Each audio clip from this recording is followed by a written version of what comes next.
కొండాపురంలో ఇటీవల ఆత్మహత్యాయత్నం చేసిన చిమ్మిలి శ్రీనివాసులు చికిత్స పొందుతూ దురదృష్టవశాత్తు మరణించిన ఘటన స్థానికంగా విషాదాన్ని మిగిల్చింది.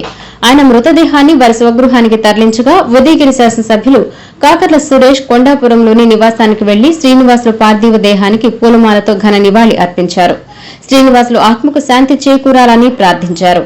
ఈ విషాద ఘటనపై తీవ్ర దిగ్భ్రాంతి వ్యక్తం చేసిన ఎమ్మెల్యే బాధిత కుటుంబ సభ్యులను పరామర్శించి వారికి ధైర్యం చెప్పారు. ఈ కష్టకాలంలో కుటుంబానికి అండగా నిలుస్తానని హామీ ఇస్తూ వారికి అవసరమైన అన్ని విధాల సహాయం అందించేందుకు సిద్దంగా ఉన్నానని తెలిపారు. అదేవిధంగా ప్రభుత్వం తరఫున పూర్తి సహాయ సహకారాలు అందించి కుటుంబానికి న్యాయం జరిగేలా చర్యలు తీసుకుంటానని భరోసా ఇచ్చారు.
ప్రభుత్వం